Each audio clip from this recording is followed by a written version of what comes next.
This is the 7th live stream of the Japanese Cuisine and Food Culture Human Resource Development Support Program, which aims to discover chefs that can connect the world and Japan.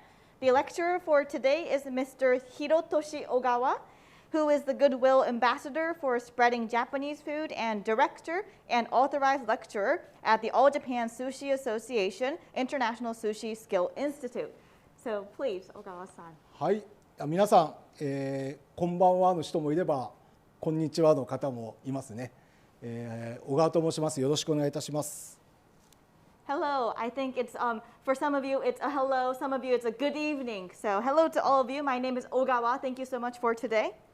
なんか世界中からね、見てるって、なんか聞いたんですけどもね、皆さん、今日はですね、お寿司について、皆さんにね、ちょっとシャリについてですね、メインはシャリについて皆さんにちょっと伝えていきたいと思いますので、よろしくお願いいたします。So I have heard that a lot of participants are here from all over the world. So thank you so much for that. Today I will be giving a message about sushi. In particular, I'm going to talk about shari, the sushi rice. 多分知ってる方もいますよね。多分ね、いろんな国からね。今ちょっとコロナ禍でね、こんな大変な状況でなかなか皆さんとこうね、私も本当はね、毎年25カ国か30カ国回ってますので、なかなか行けなくて、来月ブラジル入ってますんで、もうチケットは買ってますんでね、皆さんに、ブラジルの方がいましたらね、ぜひとも元気よくお会いしたいと思いますので、よろしくお願いいたします。So I think I know some of you already, and actually in this COVID situation, we're in such a difficult situation right now, but before COVID, I used to go over the world 25 to 30 countries per year. So actually, I do have a schedule to go to Brazil next month. I have already bought the tickets. So if I can, I'm really looking forward, if there's anybody from Brazil participating today, to see you in person. はい、ということでですね、今日は多分皆さんお寿司についてということなんですけど、多分見てる方は寿司シェフなんですかね、多分ね。So today, I'm going to talk about sushi. I think a lot of you are sushi chefs. でね、今日、皆さんに伝えるところなんですけども、すごい結構地味というかね、あんまり見てても面白くないところだと思うんですよ。はい。So actually, what I'm going to convey today might seem quite boring. Actually, you might think it's not that interesting. でね、やっぱり最近ネットとかでこうなんか寿司とかいろいろやってるのって結構こう5から10の派手なようなところを皆さん紹介しているところが多いんですよね。And when you look at the internet, when you browse through it these days, actually, a lot of them talk about step 5 to 10, which is like the more glamorous, picturesque steps. でもね、今日皆さんにご紹介するところは1から5の本当基本のところを皆さんにね、今日は伝えていきたいと思いますので。But I want to introduce to you today the steps from 1 to 5, which is actually the really basic. でもね、この1から5がやっぱりしっかりとできないと5から10っていうのはね、いきないんですよ。どうしてもね、ネットとかだといいとこ、綺麗なとこと見栄えがいいところでしか映さないんですけど、やっぱり1から5のね、ここをしっかりとまず勉強しないと本当に美味しいお寿司は作れないので、はい。But actually, you really have to go through step 1 to 5 in a secure manner in order to do good from step 5 to 10. On the internet, it often displays like the picturesque, really glamorous side of making sushi. But actually, you first have to study from the steps from 1 to 5 in order to make good sushi. その中でもですね、やっぱりお寿司って言ったら、やっぱりこのお米、シャリがすごい重要になるんですね。And in sushi, actually the rice and the shari is very important. で、日本の寿司の言葉でシャリに6分の味があるっていう、言葉があるわけです。So in Japan, in the sushi world, there is this idiom saying that 60% of the taste is in the shari. そう、要はですね、お寿司は重要なのはもう 60% がシャリなんだよっていうことなんですね。So it means that when you're talking about sushi, actually the shari is so important because it composes of 60% of the whole sushi. でね、結構ね、いろいろ私もいろんな国とかいろんなお寿司屋さん見てるんですけど、みんなねネタにはねお金をかけるんですよ。魚とかそういう寿司のネタにはねいいものを仕入れるんですね。I've gone to many countries and I have seen so many sushi restaurants, but I have found out that a lot of them put a lot of money into the sushi toppings, like for instance the fish. でもね、いいお店、流行ってるお店っていうのはね、お米にお金をかけるんですよ。But actually, the good shops or the popular shops are putting money more into the rice. ね、いくらいいネタがあってもお米が美味しくないとお寿司って美味しくない。逆にネタがあんまり良くなくてもシャリが美味しいとね、お寿司って美味しいんですよ。So even if you have really good fish or sushi toppings, if the shari is not so good, then the overall sushi will not be tasteful. On the other hand, you can say that if your fish is not that good, if your shari is good, then the sushi overall will be good.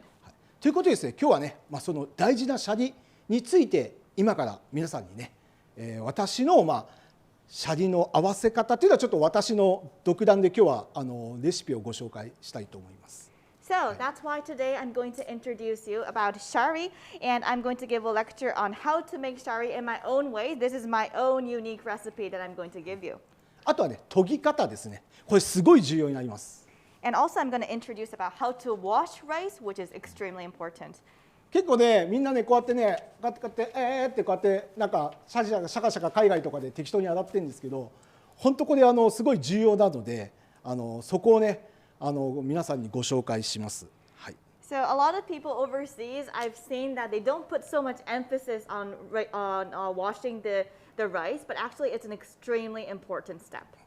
あとはね、その後シャリの切り方、合わせ方ですね。はい、でそれが終わってから今日はちょっとなんか握りを勉強したいっていう人がいるので3種類の握りを皆さんにご紹介したいと思います。So today I'm going to introduce you about how to cut or slice through the shari and how to put the shari together. And I do know that some of you are interested in nigiri, so I'm going to introduce you 3 ways of nigiri today. あとね、時間があればですけどささ切りもねちょっと皆さんになかなかささ切りってみんな勉強できないみたいで、今回も結構海外からやってくださいっていう依頼が多かったので、ささ切りの方もねちょっとご紹介したいと思います。And if time allows, I want to introduce you about bamboo cutting, because bamboo leaf cutting, because actually I think it's difficult to study that, and I have received numerous requests to introduce that. ということでですね、今日はね、まずお米について皆さんにご紹介したいと思います。So first, I want to introduce to you about the rice. で世界中にお米っていうのは大きくあって3種類あるわけですね。So in this world, if you divide them, there's three species or 3 types of rice. でよく海外で見るのが潮流米っつってインディカ米っていうねこう細長いお米。So it's often seen in foreign countries. The first one is the indica rice, which is the quite narrow rice. あとはね、ミディアムね、中流米の、カリフォルニア米っていうのかな。はい。And then there's the medium type, which is the California rice. あとは短粒米っていって、これジャポニカっていうね品種になります。And there's the short one, which is the Japonica rice. で、お寿司に合うのはね、やっぱりこの、日本のこの単粒米っつってこう短いねお米というのが合います。はい。So what really goes well with sushi would be this Japanese type of rice, which is a short type of rice. でもね、最近ではカリフォルニア米もすごい品種改良されて、お寿司でもね使われるようになってきてます。But recently there has been a lot of developments done to the California rice, so it can be used a lot in sushi. でね、お米って本当に日本でもねいろんな品種があってもいろんな種類があるわけですよ。And for the rice, even in Japan, there's so many types of it. でね、どれがいいとか結構海外の方に聞かれるんですけど、本当にね日本でもこれみんなね好みなんですね。And a lot of people, especially from those who live overseas, ask me which type of rice is the best. But actually, it really depends on your preference. 多分ほらパスタ職人とかピザ職人もこう配合がみんな店によって違うのと一緒で、やっぱりこれはもう本当好みなんで、今日はね、2つの、種類のお米をちょっと紹介したいと思います。So I think even pasta chefs or pizza chefs have different compositions according to their preferences. So it really goes down to your preference. But today I'm going to introduce you two types of rice. まあね、多分皆さんがねよく聞いたことあると思うんですけど、これがね日本語で書いてある読めるんですけど、コシヒカリという、品種になります。I think maybe you've heard of this before, but this is the koshihikari type. でもちろん今日本だけじゃなくて結構他の国とかでもなんか作られたりしてます。はい。And this koshihikari is not only now grown in Japan, but it's grown in a lot of foreign countries too. で特徴としてはね非常にでんぷん質が強くて粘りが強くて非常に甘みがあるお米ですね。And the characteristic of this koshihikari will be that it's quite sticky and it's very sweet. あとはね今日はねもう一つこの秋田小町という。And this is the other type called Akita komachi. でねこれも結構有名なんですけども、これはねどっちかというとねこうぷっくりもちもちとした一粒一粒がこうもちっとしたねお米なんですよ。And this is quite famous, I think, but each and every rice, this one is more like glutinous, so there's a characteristic difference. であとね取れる場所によっても本当に味が同じ秋田小町でも違うし、本当にいろんな種類があるわけですよね。And even if it's the same Akita komachi, if it was grown in another location, then the taste will differ. だからね本当店によって違うんですけど、結構ねこれがやっぱり粘りが強いのでコシヒカリっていうの結構これをブレンドしたりとか本当に店によっていろいろ試行錯誤してお米というのは作られてますんで、皆さんもいろんな国で何回も炊いて、自分のね理想のお米でお米やっぱりいいものをなるべく使うようにしてください。So what each store shop uses is different, but a lot of them, because the koshihikari is quite sticky, some of them try to blend the rice and so on. It's just a try and error process. So I think you're living in various countries, but I would like you to just keep on cooking the rice and to look for your ideal type of rice. And I just advise you, I want you to use the good rice, as much as good rice as possible. でまた後で研ぎ方とかちょっとまた説明しますので、一回ちょっとこのお米は置いときますね。And later I'm going to describe about how to wash rice. I'm going to take this rice away for now. はい、でね次にお酢煮を紹介していきたいと思います。Next, I want to introduce to you about vinegar. でね今日紹介するのはねこの米酢ですね、米酢。Today, I'm introducing this rice vinegar. でもちろんいろんなお酢って種類があると思うんです。ワイン酢とかホワイト酢とか、いろんな種類があると思うんですね。I think there's so many types of vinegar, for example, wine vinegar or white vinegar or so on. でね、できればなんですけども、やっぱり日本のお寿司はこの米酢がね、やっぱりで作るといいです。合いますね、お寿司っていうのは。If possible, I recommend to use this rice vinegar with sushi because it goes along well. でね、これはキューピー醸造さんっていう、キューピーさんっていうね、本当はマヨネーズの有名な会社のとこが作ってるんですけど、結構世界中にも今広がっております。And this vinegar that I'm holding right now is created by the company Kewpie, which is really famous for its mayonnaise. But actually, this is now expanding to the world. はい。でね、最近ではこういうグルテンフリーとかそういうのも出始めてるんですよね、お酢でも。And recently we have these gluten-free vinegar too. ね、はい。でね、最近よく流行って多分皆さんも知ってると思うんです。この赤酢というの、こういうね、赤いお酢。And what is becoming popular these days, and I think you already know about it, there's this type of vinegar called red vinegar. じゃあ赤酢って何なのかというところなんですけど。So what is red vinegar? ね、これはね昔、江戸前寿司って僕らが言う、江戸って昔東京のことを江戸って言ってたんですけども。So we have something called Edo Mae Sushi, and Edo refers to the ancient Tokyo. 今から200年、250年ぐらい前に、So around 250 years ago, ね、花屋与兵衛っていう方がですね、東京の両国というところのね橋のたもとで屋台として売ったっていうのが始まりと言われているんですね。So it is said that the beginning was by a person called Hanaya Yohei, and he was in a city called Ryogoku in Edo, and he actually sold first in a food stall just beside the bridge. で当時は屋台だったんで、要は酒とか飲まなかったんですよ。お寿司屋さんではお酒は蕎麦屋でお酒飲んで、最後にお寿司屋さんで帰りに1個2個食べて家に帰ったっていう、今でいうファーストフード、マクドナルドみたいな感覚だったんですね、寿司屋って。So actually, this was a food stall at that time. So you wouldn't have sake at a food stall. What they did is they went to a soba restaurant and then they had sake there, and then they would stop by the sushi food stall to get maybe 1 or 2 pieces of sushi. So it was used like a first food, like a McDonald's kind of restaurant. 昔は1個がね結構おにぎりぐらい大きかったんですよ、昔の握りっていうのはね。And in the past, actually the one nigiri was quite big. It was like a rice ball size. でね、そういうことでやっぱ庶民的な握り、江戸前寿司っていうのは一般的に庶民的が食べるものだったので、当時ってやっぱり、ね、米酢っていうのはすごい高価だったんですよね。So edomai sushi was for the ordinary citizens, and at that time, rice vinegar was quite expensive.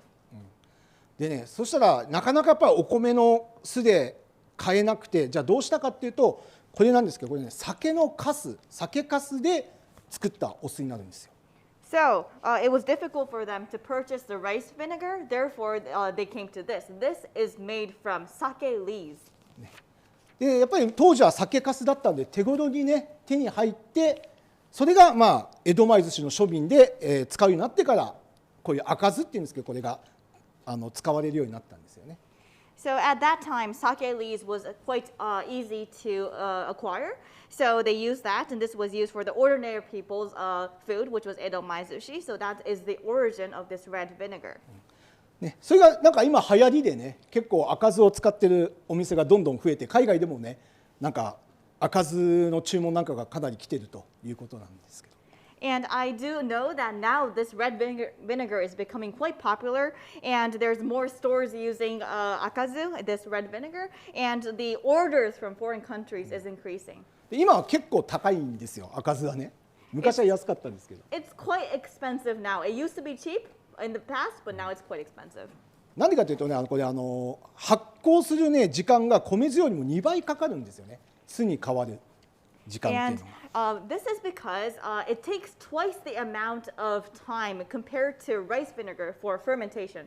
でそれから熟成するのにやっぱり最低でも出来上がるにはやっぱり3年とかかかるんですよ。And then you have maturation after that, and it takes at least 3 years to get this red vinegar. その分熟成してすごいやっぱりまろやかだし、旨味もすごい強くて、ね、本当好みになるんですけどね、食べるとやっぱりこうまろやかで、非常に最近では人気のあるお酢になります。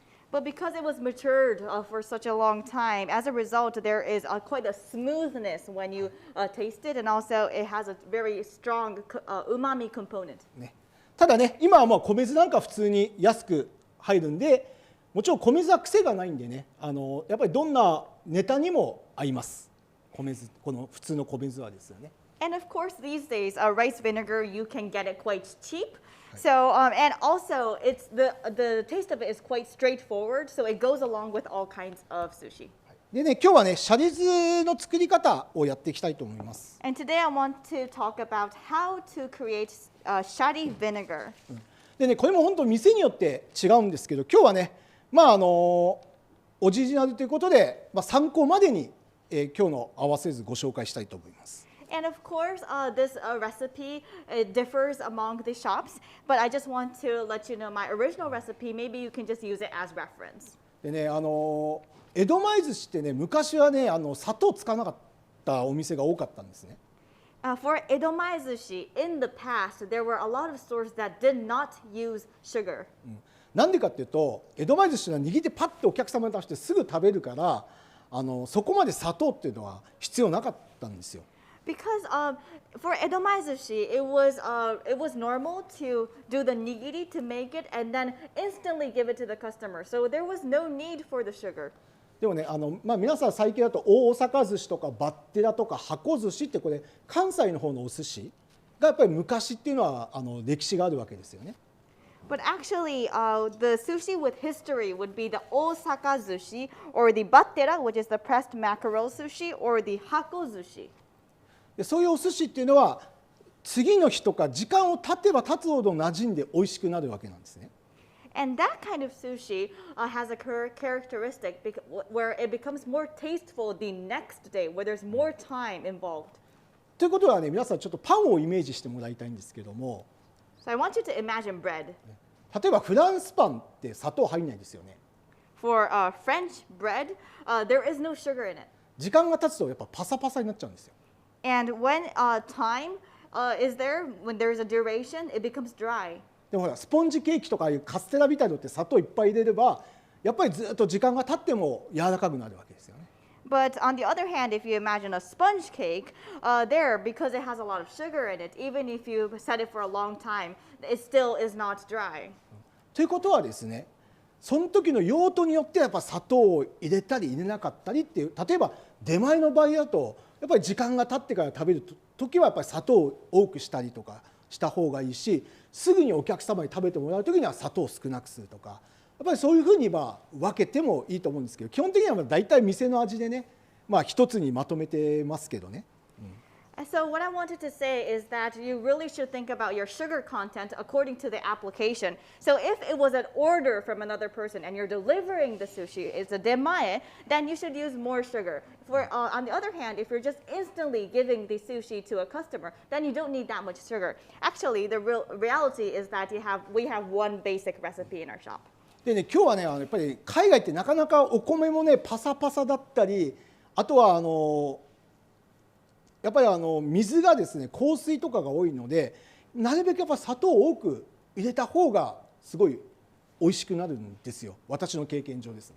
So out of my experience, I want to let you know, in foreign countries, the rice tends to be quite dry, and also you tend to use hard water. So I advise you to put in a lot of more sugar. はい。ということでですね、今日はあくまでもこれは参考までにしてください。でもっとね砂糖を多くしたい人とか少ない人とかはね、その自分で見つけてください。自分のオリジナルの味をですね。So the recipe I'm going to introduce you, just please use it as reference, and then you can come up with your own recipe, how much more sugar you want to add or how much you want to subtract. はい。そしたらですね、まずね、じゃあ分量言います。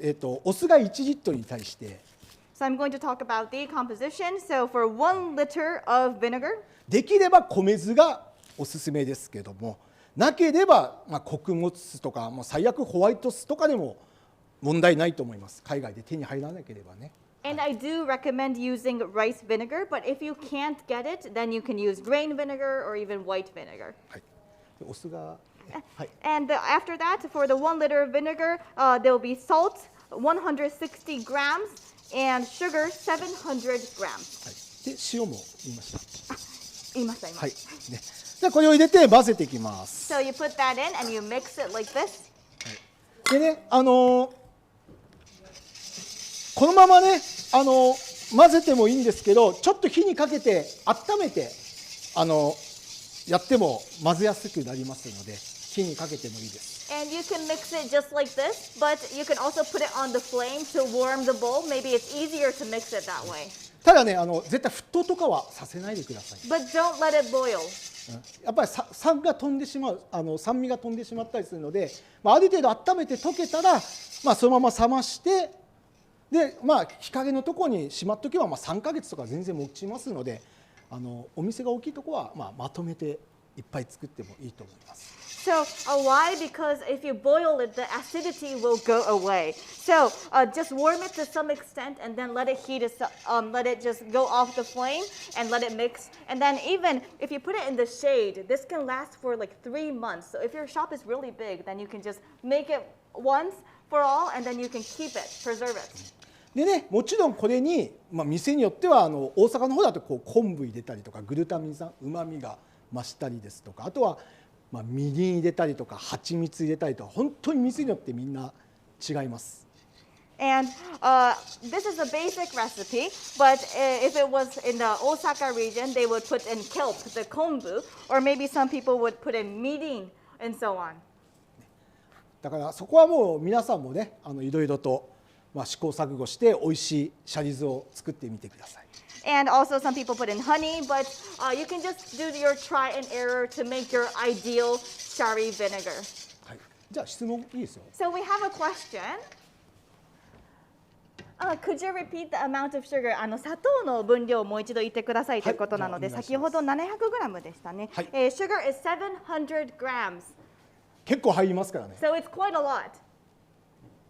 And do you want me to say? Okay, I would say the whole grams again. So it's vinegar 1 liter, and salt 160 grams, and sugar 700 grams. OK。はい、ということで、あくまでもこれは基本なので、ただね、非常にこれはおすすめです。私がやっている中ではまず鉄板というか、皆さん美味しいって言っていただけるんでね。So this is really the basic, but I do recommend this recipe because in my experience, everyone says that it tastes good. ただね、もちろんすぐ目の前に出すときにはもちろん私も分量書いたりしますけど、これはあくまでも一般的のねスタンダードというかね。Of course, when I am giving the sushi right away to the customer in front of me, I would change the recipe, but just think of this as a general standard recipe. はい。大丈夫ですか皆さん。Seems okay? 絶対皆さん言っちゃダメですからね。内 Just 緒です keep から、 this ね。 a secret, okay? はい。ね、もう秘密っていうことで。 It's a secret.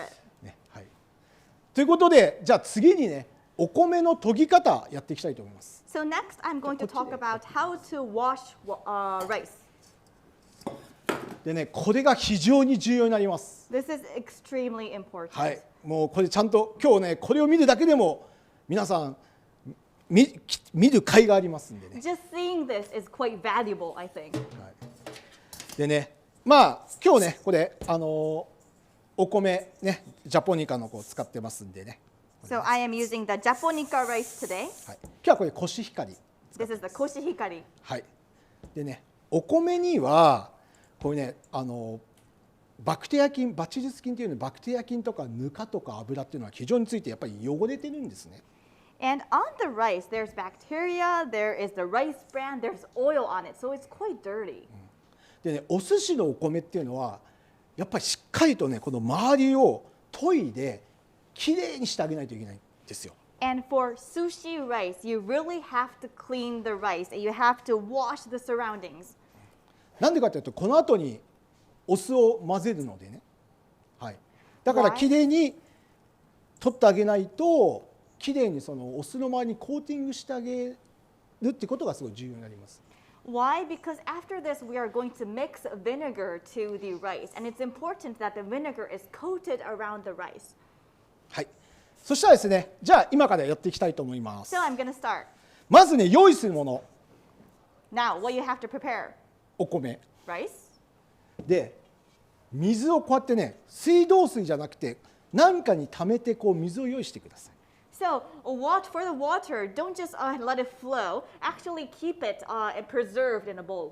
ね、これ重要です。 This is important. はい。映ってますね。大丈夫ですかね。はい。そしたらですね、まずね、じゃあ行きますよ今から。これが一番大事な作業になります。 I'm going to start. This is the extremely important step. 一気に水を入れます。 So put in the water at once, で、一気に混ぜます。 and I'm mixing at once. で、この水を素早く捨てます。 And then get away of the water quickly. この作業がすごい大事になります。 This is important. 皆さんやってますか？ Do you do this? ね、さっきも言ったように最初のお米ってやっぱり汚いんですよ。 As I said earlier, the initial rice is dirty. ぬかとかバクテリア菌とかね、いろんなのがついてる。だからそれをそのまま水入れて研いでしまう人が多いんですね。So there's rice bran on it, there's bacteria on it, it's quite dirty, and a lot of people tend to just put it in the water and then start the washing. そうするとね、その汚い水までが米の中に吸収してしまうんですよ。But the dirty water will be absorbed in the rice. ね、そうするとね、分かりますよね。その汚い水が吸収したので炊けば、やっぱりカビが生えやすくなったり、傷みが早くなったり、匂いが臭くなったりするわけですよ。And of course, you can understand this. With this kind of process, if you're cooking rice with that, then there will be more mold on the rice. It will become easier, it will become stinkier. Maybe the smell will become stinkier. ね、ですからこの最初にもう一気に水入れて最初にバーッと混ぜてその水をすぐ捨てることによって、ね、汚い水を全部出してあげてそれから研ぐと全然これでね味が違うんですね。こういうやるかやらないか。As I just showed you, it's important first to put the water in at once, mix it at once, and then get rid of that dirty water. After that, you can do the washing of the rice. And if you take this process, the taste really changes. これは必ずやってください。全然違うんでね。So please make sure to do this because it's so different. じゃあね、この後すぐ水気を取ったらまた水をちょっと入れて、でじゃあどのくらいの水を入れるかっていうと、だいたい寝かすとこうやって水が出るぐらい。こっちで取ってます。So after you get rid of the extra moisture, put in a little bit of water again. How much water you put in is like this. When you tilt the bowl, there is some water seeping out. で少なすぎると米が削れてしまうし、多いときれいに研げないので、手でやってこうちょっとザッザッと音が出るぐらい。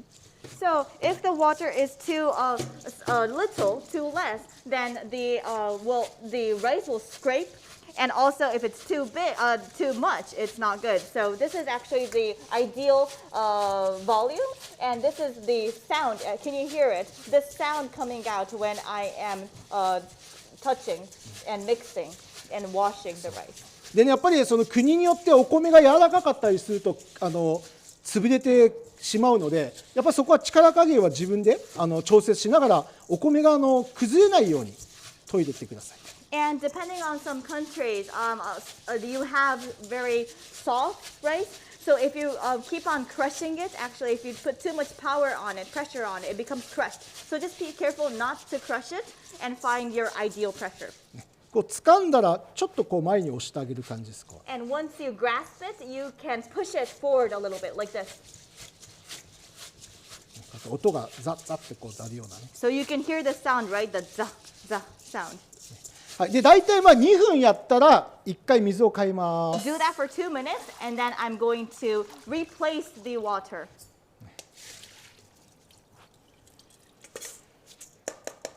でもう1回同じように水を入れま And I'm going to す。 do the same thing again, put in water, でまた2分ぐらい研いでいきます。 and do the washing again for about 2 minutes. ね、でここでやっぱりしっかりと米の周りのぬかとか油とかをしっかり取ってあげないと、この後にお酢を混ぜた時にしっかりとお酢がコーティングしないんです、ね、このまま残っちゃうとお酢を弾いてしまうんですよね。So it's really important at this step to get rid of the rice bran and the oil on the surface of the rice. And because after this we are going to mix vinegar with the rice. And if you don't do this correctly, you will not have the proper coating of vinegar. はい、してね、ちょっと時間がないんでちょっと早くしましたけど、だいたい2分ぐらい研いだらまた水を変えてます。So because I don't have so much time today, I didn't do it for exactly 2 minutes, but do that for 2 minutes and then replace the water again. でこの後はもう研がないで And then you don't wash here. 水を変えていきま You す。 just keep on replacing the water. で何回も水を変えて透明になるまで、 Many times until it becomes clear. もうあとは研がないでさーっとゆすいで、 So you don't need to wash, just softly rinse a little bit and then keep on replacing. 何回も変えてきれいに透明になるまで。Do this numerous times until this becomes clear. すみません、ちょっとこっち見えないから、こっちから。 Can you see it? これ何回も変えていきます。 Like this, numerous times.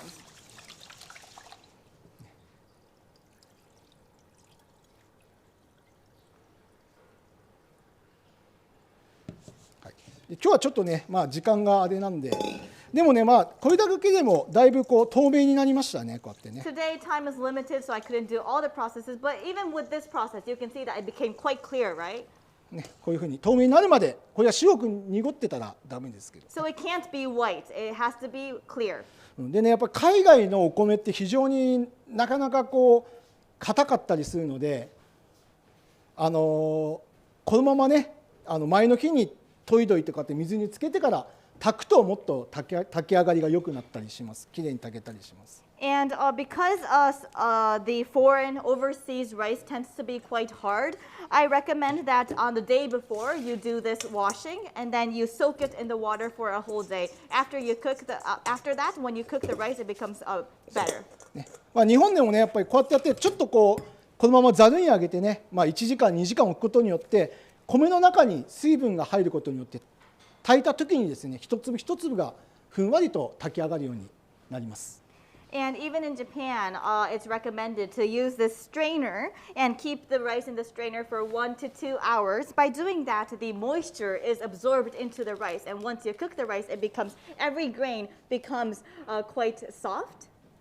でね、やっぱり私もね、海外ってすごい大変なのがやっぱ硬水なんですよね。日本って軟水なんですけど、海外ってやっぱり硬水なんですよ。まあ皆さんも知っていると思いますけども。And what is really difficult me when I'm traveling overseas is that foreign countries tend to use hard water. Japan uses soft water, as you might know.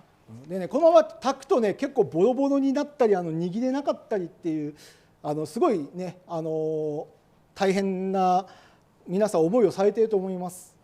And I think that you are facing a lot of difficulties because when you cook the rice in the end, it just is separating. It's dry, or maybe it's difficult to do the nigiri, the hand shape. でね、まあ炊く時だけでもね、せめて軟水の水を買って使ってもいいし、あと最近ではね、皆さんも知っていると思うんですけど、このミオラっていうね、今世界中でどこでも大体手に入ります。So I recommend that at the cooking phase, just the cooking phase, maybe you can try to use soft water. Or recently there's something like this called miola, which you can get all over the world. 多分知ってる方もいると思うんですけど、まあ、日本のディストリビューターに聞いてみてください。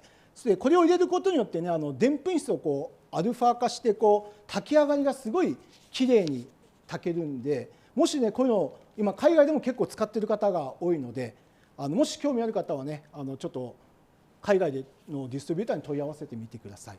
So I think some of you already know about this, but if you don't, you can just ask your Japanese distributors because they probably have it in hand. Actually, this miola helps gelatinization of the rice, and by using this, you can get better rice cooked.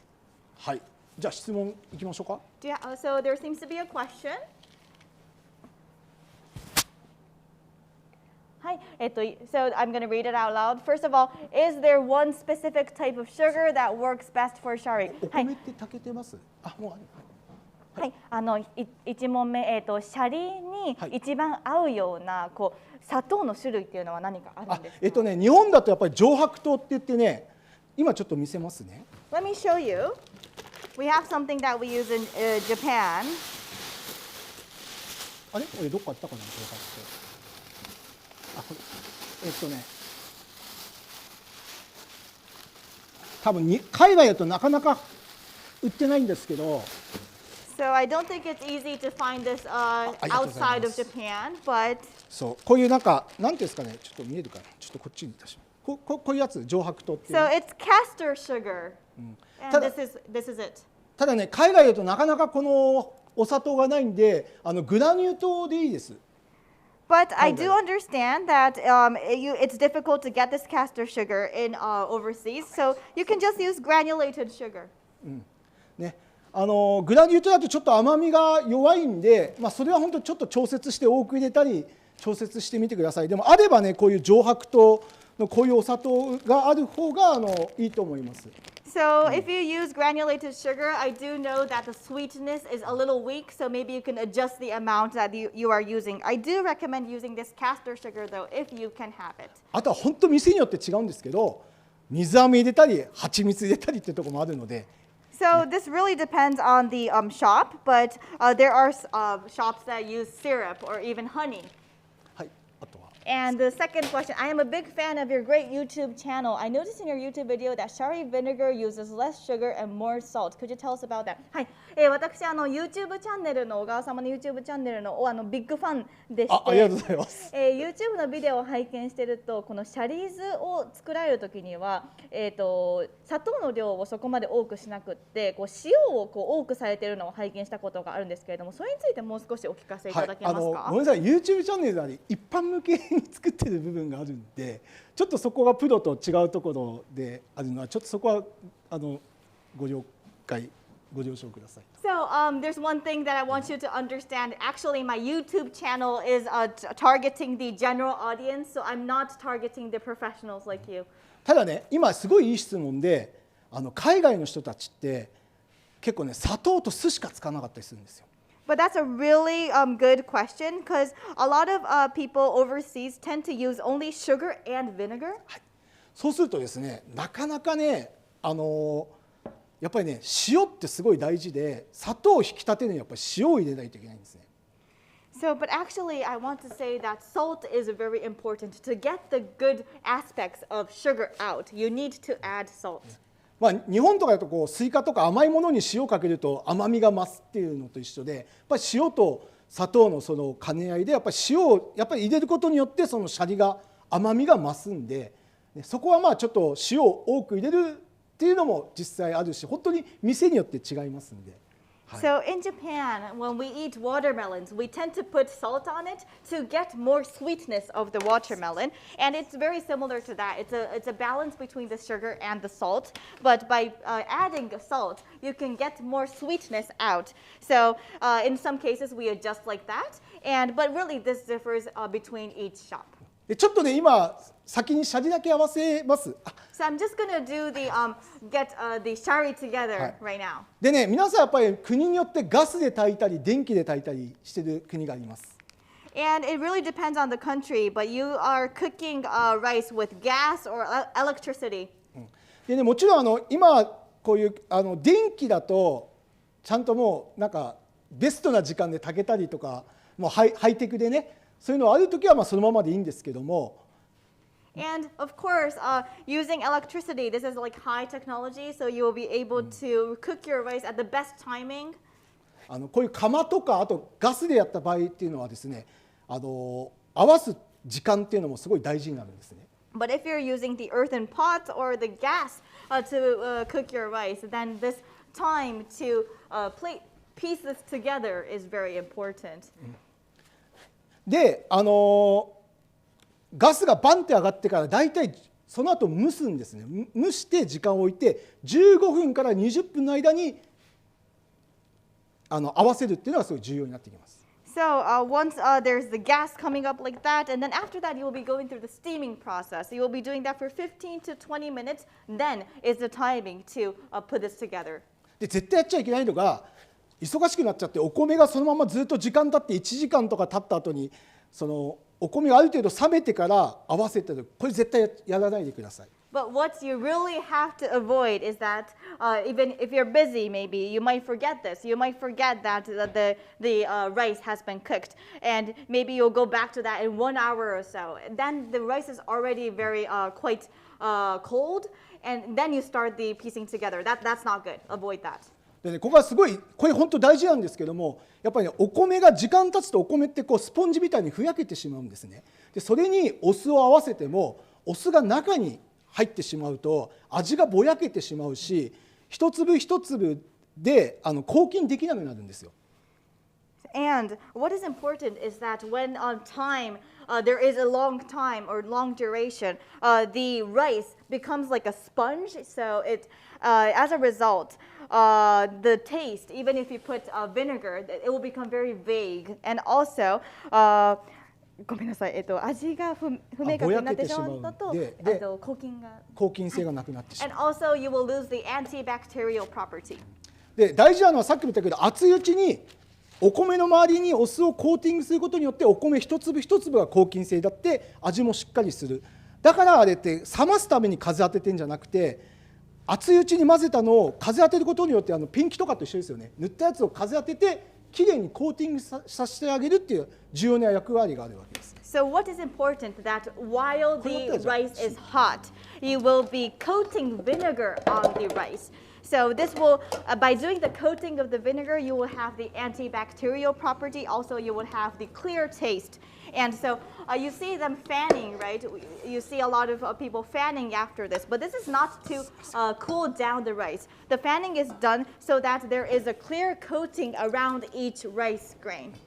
だからなるべく熱いうちにその15分から20分もしくはもう出来たてでなるべく熱いうちにこうお酢を混ぜてあげます。So you will be mixing the vinegar as when the rice is as hot as possible in like 15 to 20 minutes that I talked about. でね、これね、ちょっと赤酢でさっきのやつで赤酢でちょっと作りました今日これ。And I am using red vinegar today. でね、大体分量としては1合に対して要はお米炊く前 150g かな、1合に対してお酢が大体 30cc から 35cc 合わせていきます。So the volume would be for ichigo, 1 go of rice, which is 150 grams of rice before cooking it. You will be using about 30 to 35 cc's of vinegar. はいね、でやっぱりこうやって熱いうちに混ぜたらしっかりとカウンター風を当ててきれいにお米の前にコーティングする。そうすることによって握った時に米一粒一粒が殺菌作用があるわけですよ。だからこれで安全にお寿司が食べれるっていうことなんですね。So you will be you'll be doing this while the rice is hot, and actually you will be putting a wind to this rice, and by doing that you'll have each grain of rice have a vinegar coating, and by having that each grain of rice will have the sterilization property.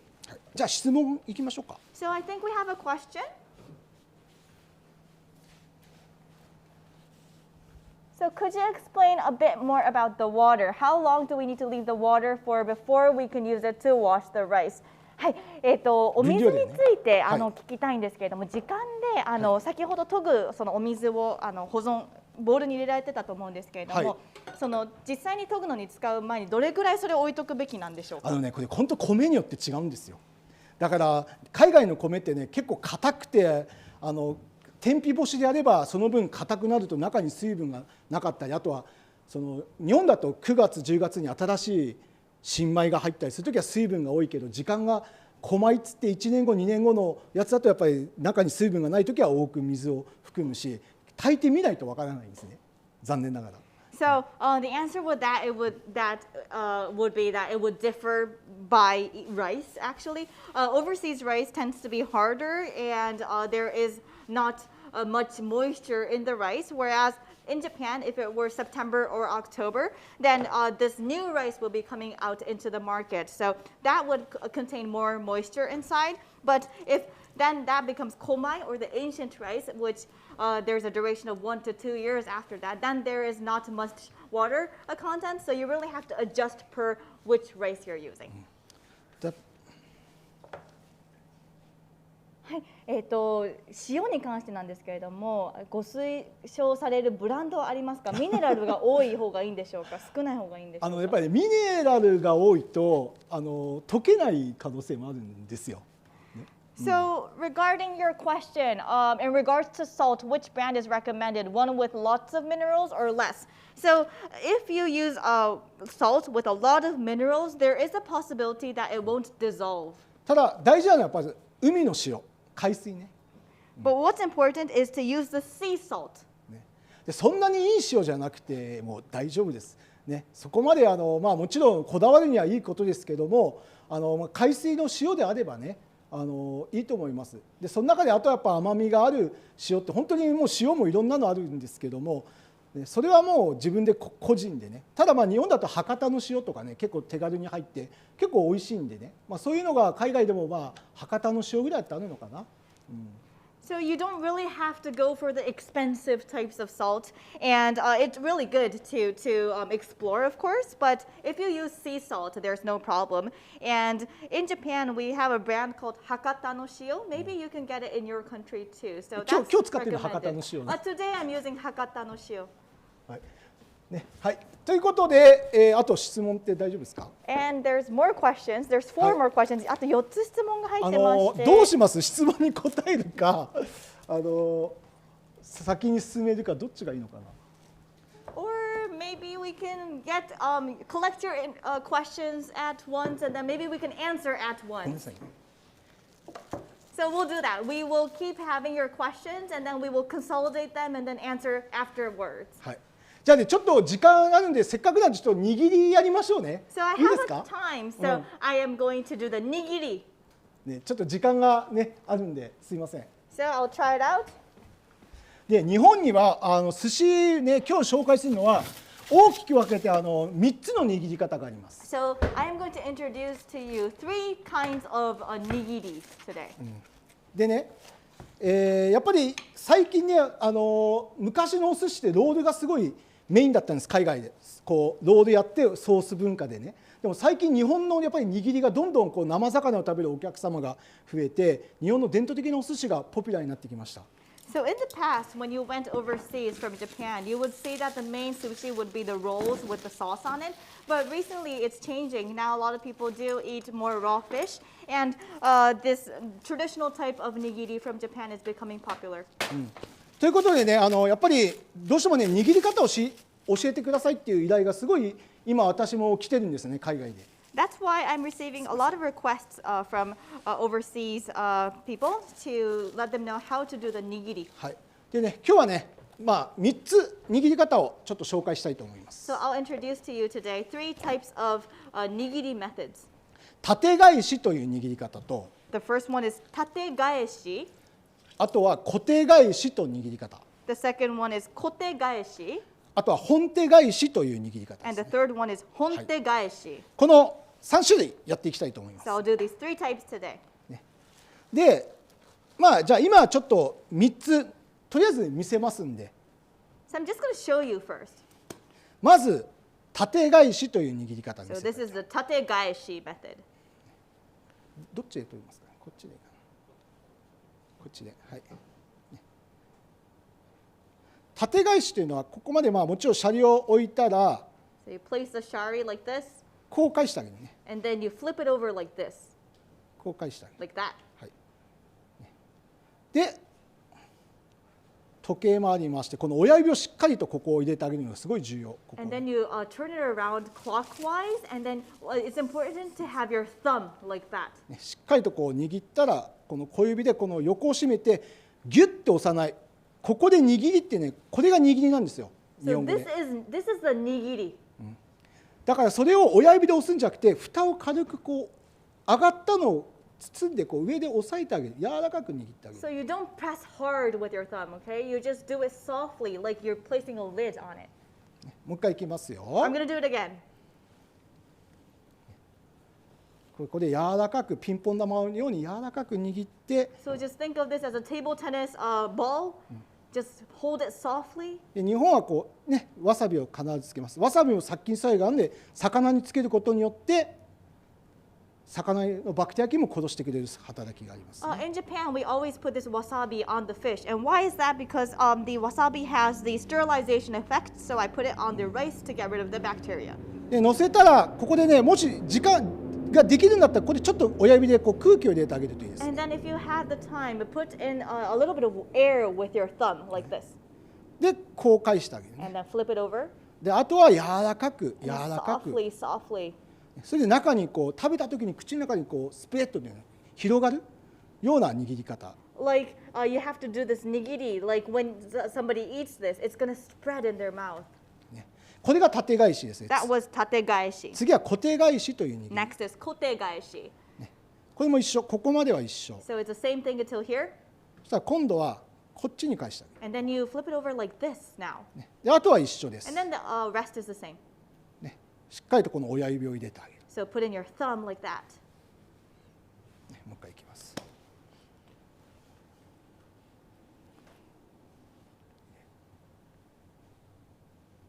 こう返しますよね。 So you こっ flip ち it に over 返して like that, okay? はい、でこの特徴としてはやっぱ早いんですね、この工程が。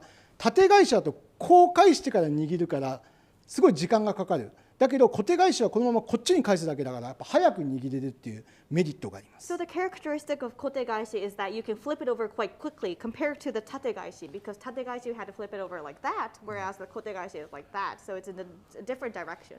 ただ縦返しのメリットとしてはこういうなんかくっつかないもの、卵とかこれがこうやってあんまりくっつかないものに関してこっちに返すとなかなかこう返せない。そういう時にこう返してあげればネタとシャリがなんかこう外れない、滑らないんで、そういうメリットはありますね。 So the advantage of using tate gaeshi would be when you're using toppings like eggs that don't stick well with the rice. Then if you do the kote gaeshi, it might fall apart. The shari and the topping might fall apart. Whereas if you're using the tate gaeshi, it won't. So that's an advantage. ね、そういうメリットがあります。縦返しはね。 That's the tate gaeshi advantage. もう一回じゃあ縦返し、So ね。 I'm going to do the 縦返し again. そう、なんかこうネタが滑っちゃうよっていう時 So に if it's slippery, こう返してあげる。 so you can use the 縦返し. あとはね、こういうバンドつって糊でね、こう And 止め this たり is とか the もしますし。 labor band. で最後に本手返しというね、 And the third one is the 本手返し. これは昔ながらの握り方になる。 So this is a traditional way of nigiri. こういう握り方ね。これはLike this. 結構一個一個そのカウンターでこう心を込めて握るときに、今あんまりね、握る人は少ないと思いますけども。 So there's not many people that do this anymore, but if you were behind the counter in front of your guests and you were putting in all your effort, and if you seemed to do that, then you would use this 本手返し method. ね、こういう握り方もあります。 Like that. はいね、じゃあもう一回いきますよ。 I'm going to do it again. まず縦返し。 So the 縦返しちょっ first. と今度早くやっていきます。 So I'm going to do it a little quickly now. やっぱり生魚なんでね、なるべく早く握ってあげるっていうのが It's すごい。 raw fish, so just be careful to do it as soon as possible. そうやっぱり時間をかければもちろん誰でも丁寧に握れるんですよね。 Of course, anyone can do this if you take time. 大事なのは早くきれいに握っていくっていう意識、 But the important thing is to do this quickly, and you need to do it neatly.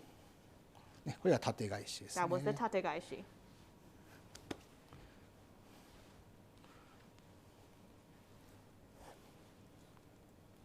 縦返し。縦返し again. で次小手返し。 Next, 小手返し. 小手返し.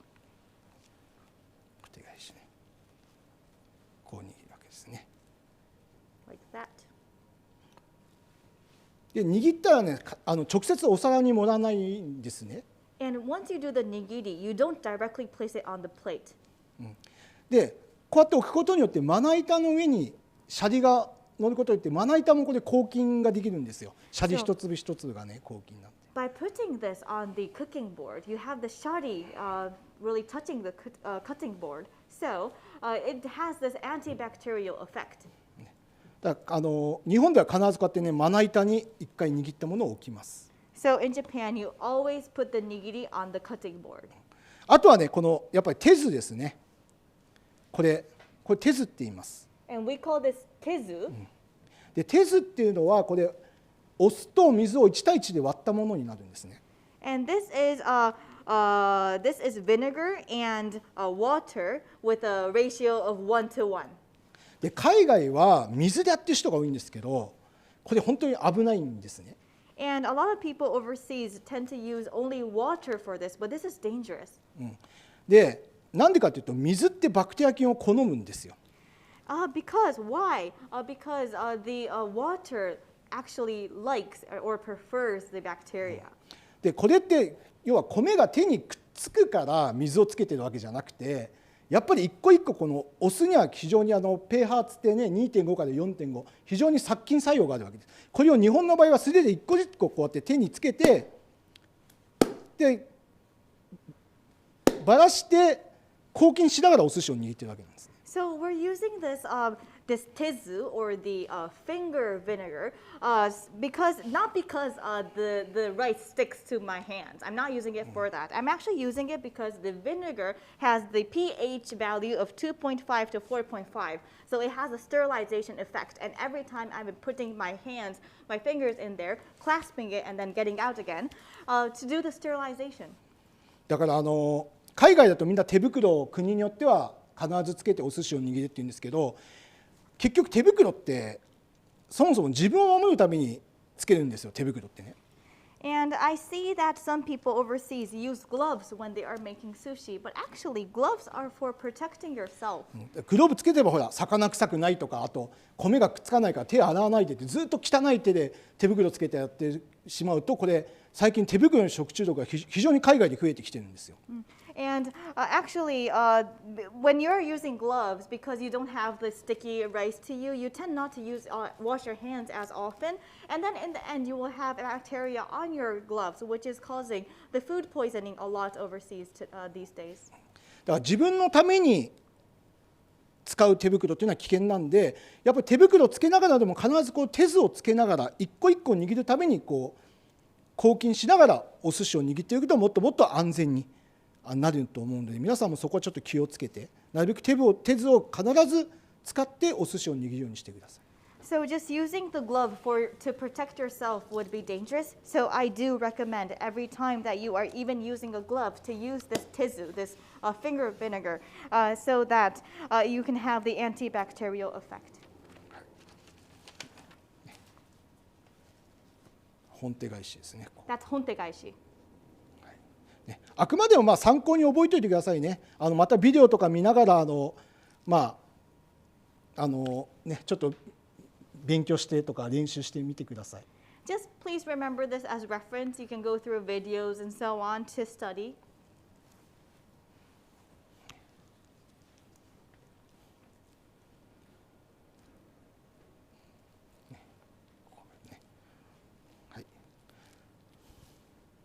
はい、こんな感じでね。Like that. はい。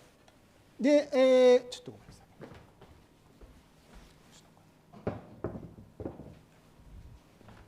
でもちろん握りはね、なるべくやっぱりこうシャリと幅がきれいに高さも合わせて、握れる。できればやっぱ早くなるべくきれいに握ってあげるっていうのが非常に重要になってきます。So for nigiri, it will be important to have the same width of shari and also the same height of the nigiri, and also to do this quickly and neatly as possible. じゃあ今からちょっと持っていきますね。I'm gonna now place it on the dish.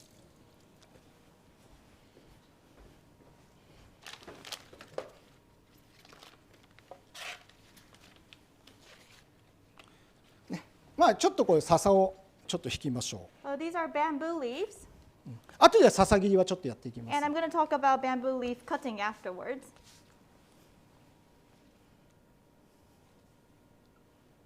ちょっとこれ汚いね。It was a bit dirty, sorry. じゃあちょっとせっかくだから笹切ろうかな。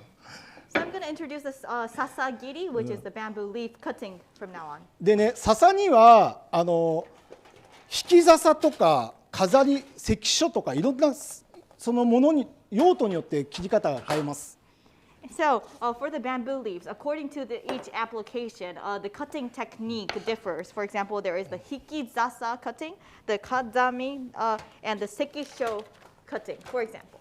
で今切るやつは引き笹というやつを切りたいと思います。 And I am going to do the hikizasa from now on. 要は引くっていうのは下に引く笹ですね。 So hiku means to place underneath. はい。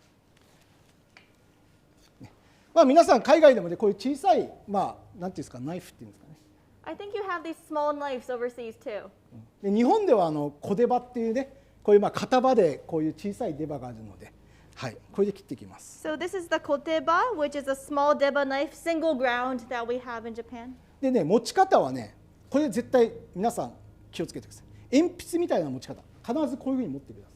So how to place your hand on the knife? You have to be careful about this. Place your hand as if this was a pencil. こうやって持って切るとこうカーブとかができないんですよ。 If you hold it this way, you can't curve. だから最初の時はいいですよ。こうやってここ落としたりする時はこうやって使っていいんですけど、 So in the initial step, of course, you can do it like this, but こういう細かい作業をする時はこういうやっぱりカーブが効くんですね。こうやって持つと。 but if you're going into detailed tasks, hold it like this. You'll be able to do the curving. あと笹もやっぱり時間をかければ誰だって丁寧に切れます。 And for the bamboo leaf too, if you have a lot of time, anyone can neatly cut. やっぱりネタもね乾いちゃうんでなるべく早く切ってあげるのが大事です。 But you don't want the sushi topping to be dry. So as soon as you can, you want to carve and cut the bamboo leaf.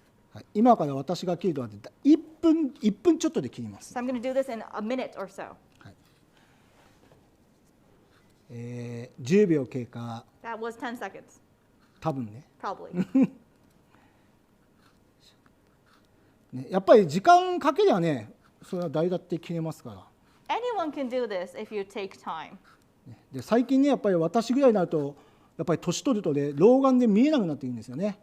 And I have aged quite a bit, so it's really difficult to see. よいしょよいしょよいしょと。はい終わりました。 Like that, I'm finished. 知ってる人もいると思いますけどね。 So I think some of you already know this. はい、やっぱり日本といえばねあれですよ。日本といえば何ですかね。 This is Japanese. ですね。日本といえば富士山ですよね。So that was the Mount Fuji, which is very Japanese. でこれが引き笹って言って要は下に引くやつ笹。So this is the hikizasa, which means the bamboo leaf that's placed beneath. ね、こういうやつが引き笹という笹になります。So that was the hikizasa. はい。で後でね今度は関所っていうのを後で切りますんでね。And I will do the sekisho cutting afterwards. はい、じゃあ今から持っていきたいと思い So ます。 I'm going to now place this on the dish. よしとじゃあいきますよ。あとね盛り方なんかもこれも本当好みですけども、やっぱり色が赤とかじゃなくて赤って盛ったら白を盛るとか。So how you place them on the plate really is depends on your preferences, but you have to be careful about the colors. If you start from red, don't just keep on doing red. You can just go to white after that. こう色をねやっぱりこう白って盛らないで。And don't have continuous whites.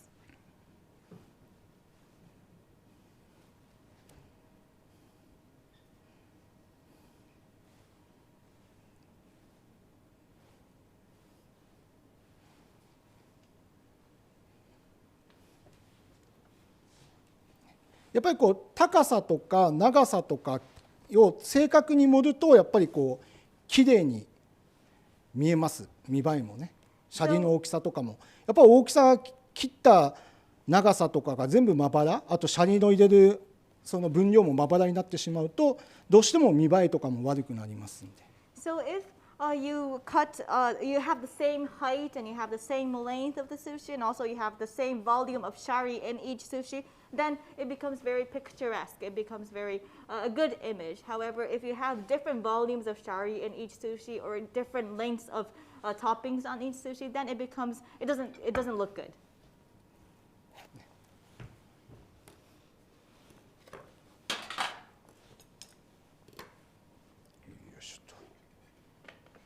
あとはねもちろん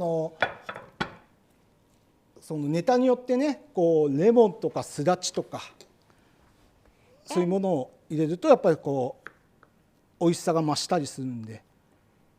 So according to the topping, you can put in like lemons or sudachi citrus, and that will make it even tastier.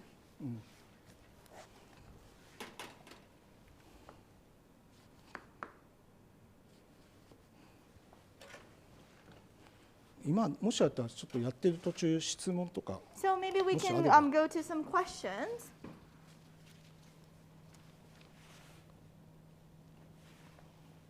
Could you explain more about the miura, please? Why do we use it? はい、ミオラについてもう少しご紹介いただきたいんですけれども、なんで使うんでしょうか？要はさっきも言ったけど海外だと香水とかで炊いた時にその国によってはねボロボロに落ちてしまう時があるんですよ。きれいに炊き上がらなかったりとか、そういう時にお米にミオラを入れることによってでんぷん質を増して一粒一粒がきれいに炊き上がって、粘りも出てこう握りやすくなったりするんですね。So why do we use mila is because in some foreign countries you tend to use hard water, and as a result when you cook the rice it becomes quite it just dissolves. There's no stickiness to it. So by using this miola product you can increase the starch, and also by doing that you have a more you can cook it better, and also you have like the stickiness added to it. So that was the question. Sorry, the answer. What do you think about using sugar cane is the next question. サトウキビを使うということに関してはどう思われますでしょうか？いいんじゃないですか。それで美味しければ。本当にねこれ難しくて本当みんな使ってるとか自由なんですよ。ですからそれで食べて本当に美味しいんであれば全然いいと思います。サトウキビ使っても。Yeah, so using sugar canes it seems nice. It's okay as long as it's tasty. So I've gone to so many places and you can freely use ingredients as long as it is tasty. When letting rice absorb water before cooking, is it better to do it in water or out in a sieve like you showed today? Does it depend on the hardness of the water? はい、炊く前にご飯を炊く前に、お米をこう水につけると思うんですけれども、それをこうお水にこうドンと入れてしまうのか、それとも今日みたいになんかざるを使った方がいいんでしょうか？はい、ありがとうございます。さっきも言ったんですけど、やっぱりどうしても炊き上がりでなかなか炊けない、それは国によってはすごい強い硬水だったりとか、そういう時にやっぱり長く水につけた方がいいし、あとは精米もその天候によって天日干しか、あとは機械で乾かすのかによっても全然違うんですよ。だから本当にこれお米によって違うので、やっぱり皆さんが炊いて柔らかいなと思えばやらない方がいいし、なかなか炊けないなと思ったらやっぱりもっと水を長くつけてもいいしって、本当にそのお米によって違うんです。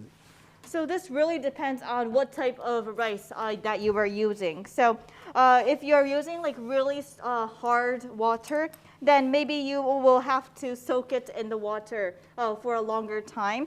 And also it really depends on the rice milling technique too. If the rice is in the sun, or if it is using a machine to do the milling and so on. So it really depends. You can just try out, and if it seems too soft, then you don't have to soak it in the water for so much. But if it's hard, then keep on soaking it. 本当はね、こうやって正確に1たすは1で2ってできるんですけど、料理ってやっぱ本当にものによって全然違うんですよ。だからやっぱり一回こう試していろんな試行錯誤してやっぱりいいようにしていかなきゃいけないんで、これが正しいっていうのはないんですよ。やっぱお米もみんな違うので、やっぱりそのつける時間っていうのももちろん変わってきてしまうんでね。So I wish that 1 + 1 equaled 2 in the cooking world, but it doesn't. So it really differs what you are using, and you can just have to go through that try and error process because all the rice is so different, and then according to that, the time required to soak it in the water will be different as well. はい、もう一つ質問が、はい、米を炊くにあたって、はい、水をどれだけ加えるんでしょうか。そうだよね、それ言うの忘れてたね。だいたい基本的にはお米1杯に対して1対1ですね。ただやっぱりその米の質とか湿度とか米の具合によって減らしたり増やしたりっていうのなんですけど、基本的には1対1になります。So the question was how much water is added to cook the rice. Basically it will be the rice to water ratio will be 1 to 1. But it really, again, depends on the quality of the rice and the humidity. So sometimes I will adjust according to that.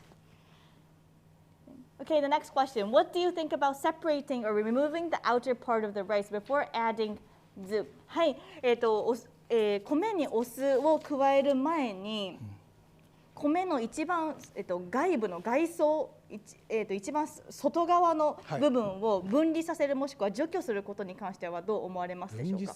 どういう多分どうやって。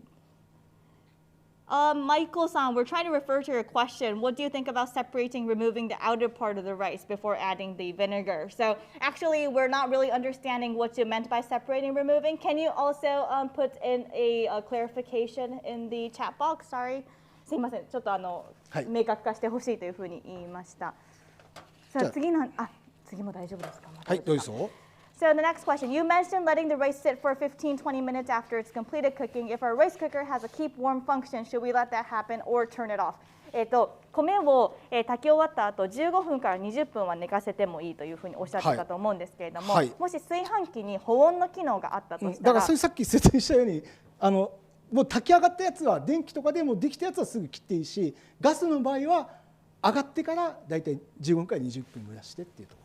So if you were using electricity, so for the rice cooker, then you can immediately start to do the next process. However, if you're using gas, then in that scenario, you would be letting it lay for 15 to 20 minutes.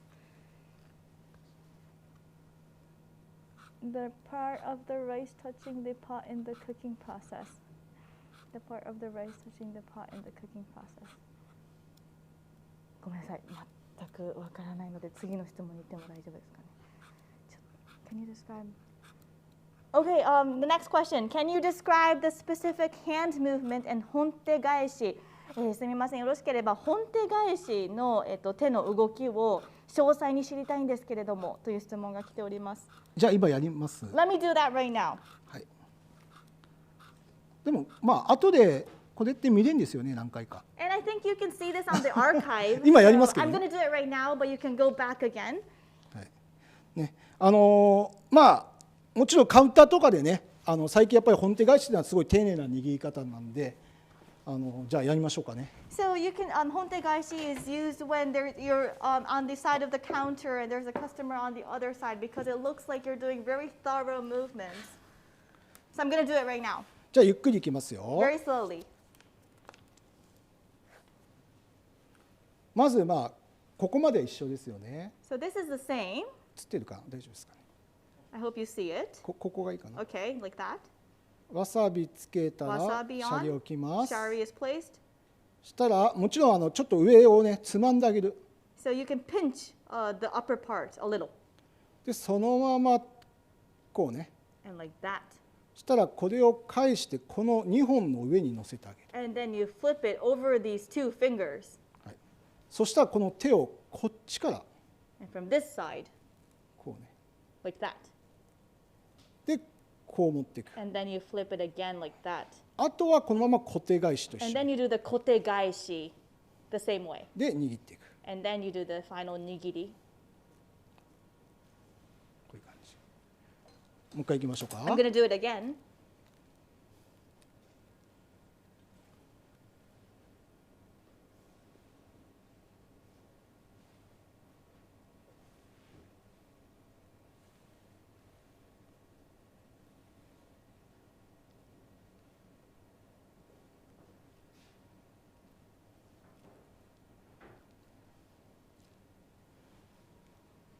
こんな感じですかね。 Like that. はい。あとは何回かビデオで見てやっぱり見るようにもやってみるっていうのが大事だと思うんで最初はねティッシュとかなんていうんですかねそういうのを丸めてねこういうのを丸めて輪ゴムつけてこういう玉をこういうのをなんかティッシュとかで輪ゴムつけてこういうのを作ってでテレビとか見てる時も僕らもやるんですけどこうやってずっと握りの練習してるんですよこうやって普段の時でもね。 Actually, that would be, I just did it right now. Maybe you can go over the archive to practice. And what I even do is that I take a piece of tissue and rumple it up into a ball and then have a rubber band placed on it. It's like the Shari. And then when I'm watching TV or something, when I have time, I'm practicing these hand movements. なんでかっていうと日本のお寿司ってやっぱお客さんとね多分皆さんもそうだと思うんですけどカウンター商売なんで喋りながら手が止まっちゃダメなんでやっぱり普段でも手を動かしながらお客様と喋って仕事していかないといけないんでやっぱりそういう訓練もすごい大事になってきます。 This is actually useful because in Japan, when I'm on the other side of the counter and then there's customers before me, I am talking and speaking with the customers, and together I'm doing this hand movement. I can't stop my hand movement just because I'm talking with them. Therefore, practicing in this way will help you to do that. でちょっとじゃあ笹だけちょっと切ったらもう質問タイムにするんでいいですか。 So finally, I'm just going to do the sasa bamboo leaf cutting, and then I'm going to go to the questions again. でね結構皆さんこの後に今関所っていうのを今度やります。 I'm going to do the sekisho now. でね海外の人も今すごい笹練習してるんですけど笹ってね笹みんなね大きいんですよ切るのが面積が大きいんですよ。 But a lot of people overseas are now practicing the bamboo leaf cutting, but the area of the bamboo leaf is so big. で引き笹なんかは別に大きくてもいいんですけど笹はまず第一なのは笹が目立っちゃいけないんですよ。お寿司を引き立てるための笹だと思ってください。 So, of course, if it was a hikizasa that I introduced earlier, a big bamboo leaf is okay. But the bamboo leaf cannot be the main player in this. It has to be a player that takes out the good parts of the sushi. じゃあ今から悪い例ね。 So I'm going to do a bad example. で笹もやっぱり早く切っていく。途中で止めない。 So for bamboo leaves too, you can't stop in the middle. You have to do this quickly. ね、皆さん結構ねきれいに切るけど時間がすごいかかっちゃうとダメね。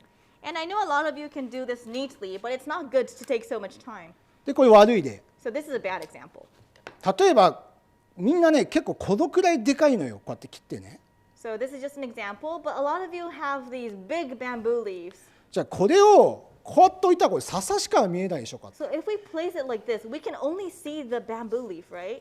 せっかくのお寿司が見えなくなっちゃうんですけ The ど sushi, which is the main player, is not seen.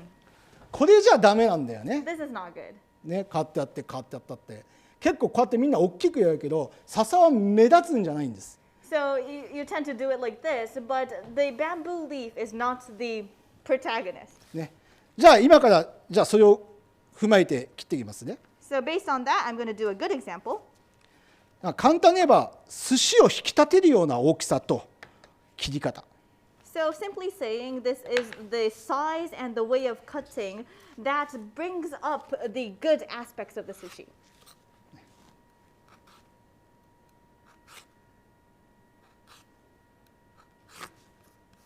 やっぱり笹はね、こうやって本当にも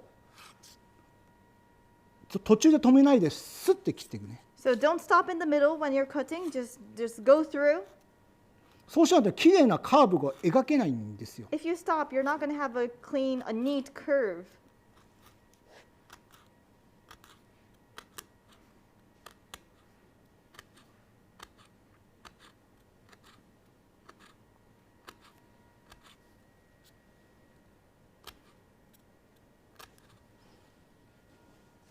よしとね、もう本当このくらい、もう1分以内でなるべく切るようにする。So try to do it within 1 minute. でこれも今パッと切ったけどね、結構これ重ねてます。But I just did this within a mere 1 minute. But there's like a couple of bamboo leaves that I just used. ね、こんだけ重ねててもやっぱそれにやっぱ切れるちゃんと包丁もね、綺麗な包丁つけないといけないんで、こんだけね重ねてもシュッシュッとやればね、綺麗なこのやっぱりカーブが大事なんですよね。And you can see that I did like an overlap of multiple bamboo leaves. And to do this, a kind of neat curving, then you would need to use a knife that allows to do so. はい、それで持っていく。And then I would decorate it. そうするとお寿司も引き立つんですよ。So then the positive aspects of sushi come out. You can see, right? さっき見た大きいとお寿司が見えないけどね、こうやって入れることによってもちろん笹を入れるためにこう高級感も増すし、また色合いもきれいになるし、でお寿司が引き立つ、そういう笹を切るように皆さん今後ね心がけてください。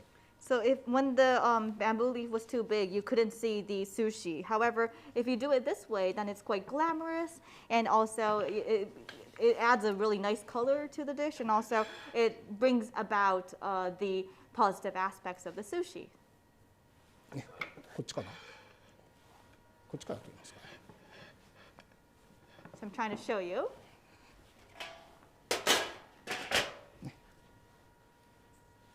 あとはこういうね山笹というこういうのもあります。And this is called the yamazasa. これは5個切って山をこうやって作って切ってやるやつです。So there are these mountains, as you can see, cut in the leaf. 例えばこれが生ものでこっちがうなぎとか火の通ったものだとくっついちゃうとこう臭みが移っちゃう場合にこういうのをこう間に入れることによって臭みが移らないようにするために使う山笹っていう。So for example, you would be using this yamazasa between a raw fish and something cooked, like maybe an eel. And you can use this in between to prevent the fishy odor from going to the other side. ね、まあこんな感じですかね。じゃあちょっと質問にしましょうか。I guess we're finished, so I would like to go to the Q&A session.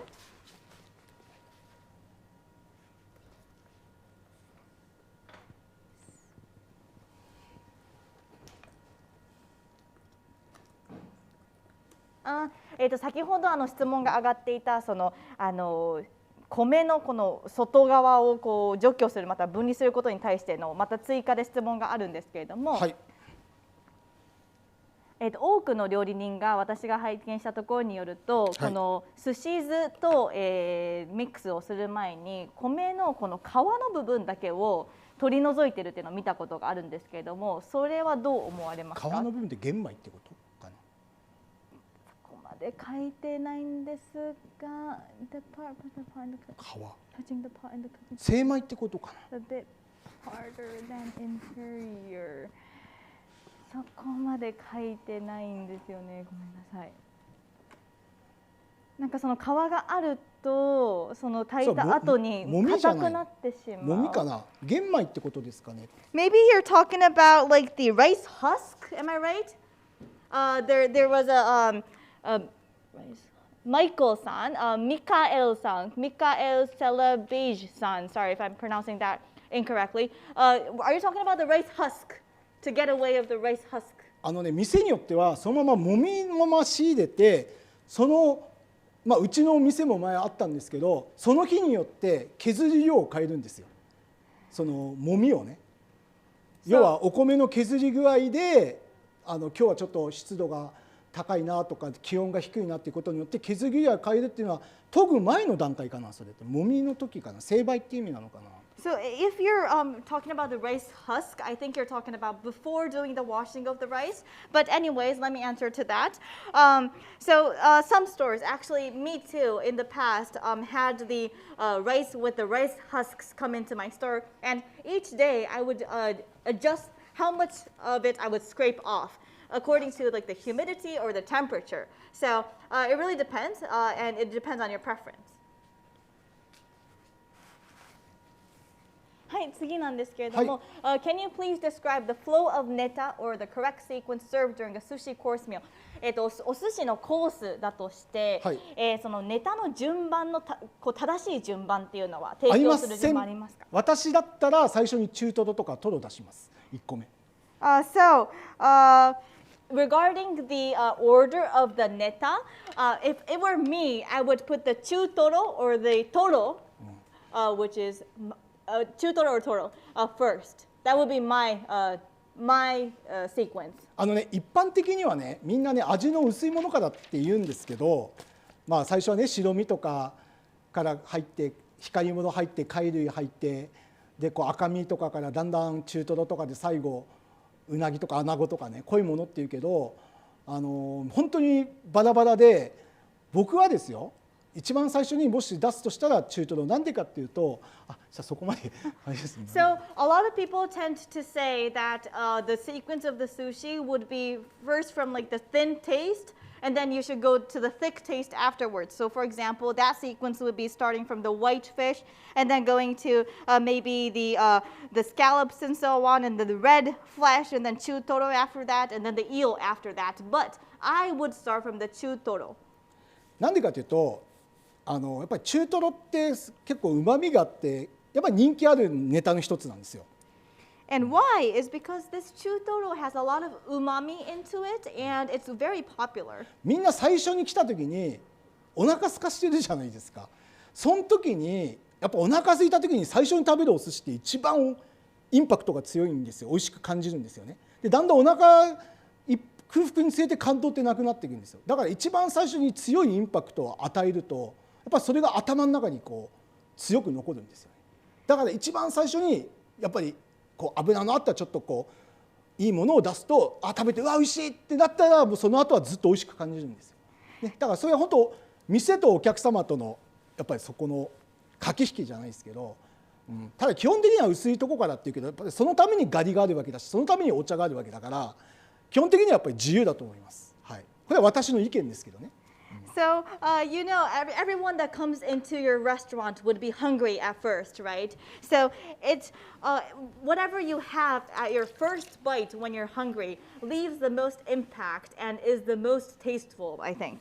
So, if we give a chutoro first, which is quite fatty, is very good and very popular, then this will leave a really strong impact to the customers, and they will remember this. After that, when they become full after that, then actually their emotions aren't moved so much. So that's how I would do it. And a lot of people say that you should start from the light taste, but actually we have the pickled ginger, the gari, or we have tea to adjust. So it doesn't really matter, I think. Hey, next question. Can you tell us the other specific Japanese names for sasagiri, like hikizasa? はい、ささぎりで先ほど引き笹と関所をご紹介いただいたと思うんですけども、それ以外の手法をご紹介もう一度してもらってもいいですか？あとは化粧笹とか、化粧笹っていうのはやっぱり見栄えがきいい蝶々とかエビとかなんかちょっと細かいものをやったりとか、あとはやっぱりこういう分ける引き笹とかね、これ引くのは下で、あとはこういうのは関所っつって、関所ってボーダーですよね。昔のなんだろう、ボーダーだから日本語だとなんだっけ、国境と一緒、だからその分けるためにこういうのは入れたりとか、あとはもう山笹とか、そうですね、大体大きく分けてそういう感じかな。だからこういうのを上にあんまり乗せるとお寿司が隠れちゃうのはやっぱり良くないかな。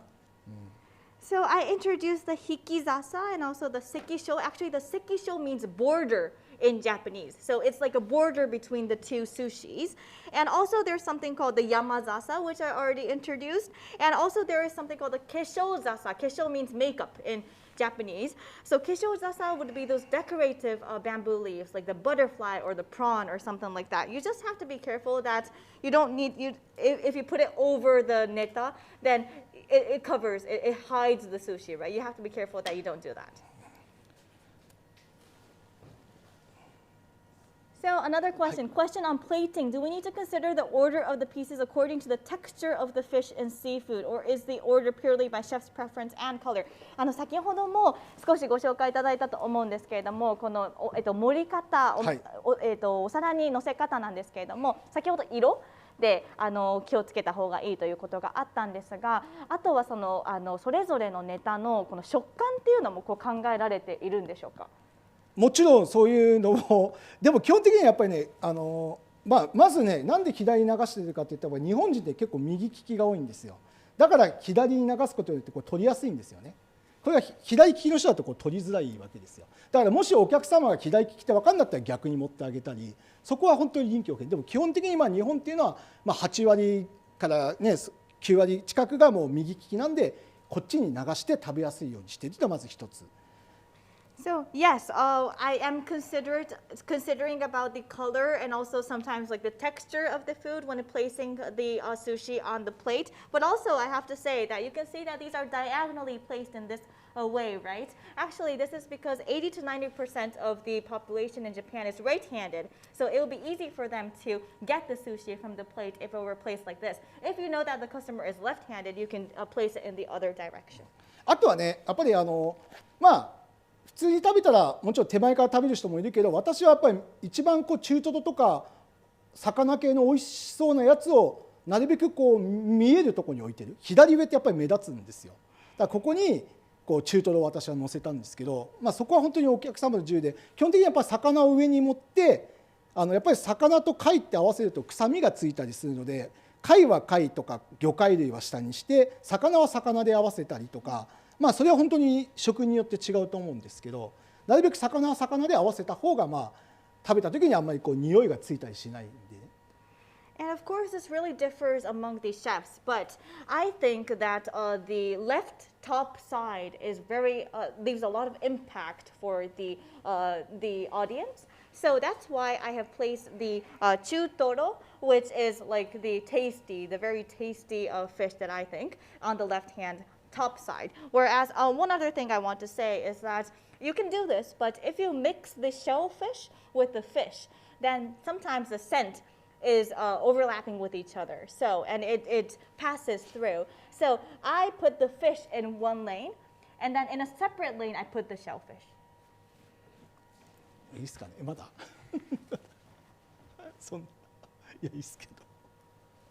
Okay, the next question. When using akazu, what ratio would you use it with sharizu? はい、赤酢を使用されるとき、シャリ酢に入れるその比率っていうのはどうなんでしょうか？これもね、もう好みなんですけど、ただね、基本的にやっぱり江戸前、赤酢ってやっぱり江戸前寿司で、江戸前は握り寿司なんですよ。素早く食べてもらう。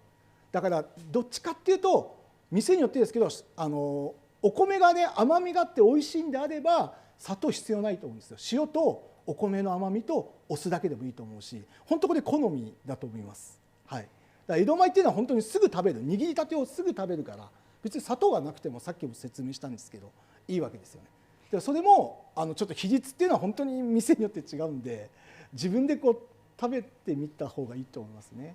本当は僕はその国に行けばね説明できるんですけどね。すいません。So, in order to answer to your question correctly, I would really want to go to your country to taste what you have. But because I can't do that, sorry. This really, the ratio, even if you're using akazu, it differs per chef and per shop. But let me just say a general comment. So, akazu is used generally for edomai nigiri. So, in this case, this is like instantly giving the nigiri to the customer, right? So, if the rice was sweet enough and it's tasty, then you don't even have to use sugar at that time. You can just use that good sweet rice and then salt and vinegar, the akazu, together. So it just really differs per circumstance, though. Next question. When making unagi with sauce nigiri, what technique should we use? I always find the sauce gets very messy. Is the solution to form the rice first and place the unagi on top? はい、ソースとうなぎの握りを作っている時にどのようなテクニックを使うべきでしょうかというのも、私がいつもやっているとソースがすごくこう汚くなってしまうような問題に直面していて、ということは最初に米を形作ってその上にうなぎを乗せるっていうそういうやり方の方がいいでしょうか。要は手が汚れちゃうってこと。多分ソースがちょっと汚くなっちゃうっていうふうに言ってます、ね。手についちゃうってこと。Maybe you're saying the sauce gets on your hand, right? We assume that. 多分そうだと一個握って手を洗うか、もしくは先に玉を例えばこれがうなぎだとしたら、So let's say this was an unagi, eel, okay? 刺身にこうやって柔らかく握ってこう持ってやればあんまり手つかなかった。And so if you just softly do the nigiri with the rice first, and then you put the eel on top, unagi on top, I think it will avoid the messiness. Am I answering your question? Like that. でこれでこうなんかこう。And then you can put the こうやって巻いてあげれば。The band. 手はあんまり汚れないの。And then it won't be so messy, I think. わかんない、そういうことかな。はい。爪を使うしたらハケかな。どういう意味なんだろうね。ちょっとわかんない。Did that answer your question? We're wondering if that was answering your question. ちょっとそのもう一問あったので先にそちらに行きます。はい。What about shiso leaf? Does it impact sushi? ささぎのところで上がった質問だったんですけれども、シソの葉というのもお寿司に何か影響を与えるものなんでしょうか。シソはやっぱりあれと一緒ですよ。バジルとかやっぱりね香りがすごいいいんで、例えばね塩と大葉と醤油つけないで食べたりもすごい香りがいいし、あんまいっぱい出過ぎるよりもちょっと入れてね、このシソの香りとネタとマッチさせて食べても美味しいと思います。好きな仕方は使ってもいいと思います。So this shiso leaf, if you like it, you can use this. Actually, it's like just imagine that it like similar to a basil leaf. So the scent is very good, the aroma is very good, and you can even have the oba shiso leaf together with the salt and then maybe soy sauce. That itself is very good. So just make sure that you don't put so much oba or shiso leaf into your dish. Just put a little bit and then have the perfect match between the scent of the oba and the fish. お好みだよね、お好み。But it's really a preference. あとは大丈夫ですか。 Any more questions? Seems not. Think we're finished? はい。ということで、本当ちょっと1時間半つって本当はねもっともっと長くやればいろんなことをできるんですけど、今日はねやっぱり一番大事はやっぱりこのシャリっていうところですね。やっぱりシャリって本当に大事で、シャリが美味しければネタがあんまり良くなくても本当にお寿司美味しいので、皆さんもぜひともねお米には時間とお金をかけて美味しいお寿司を作ってもらえばいいと思います。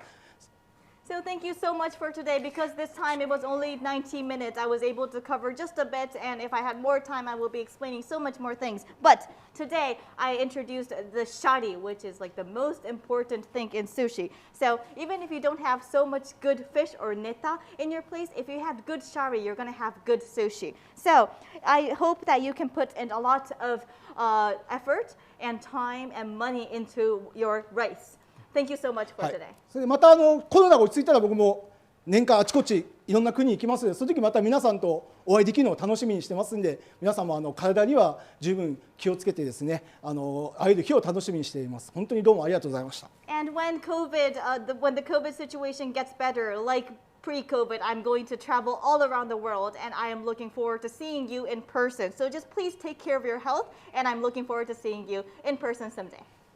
Thank you. Muito obrigado. Gracias.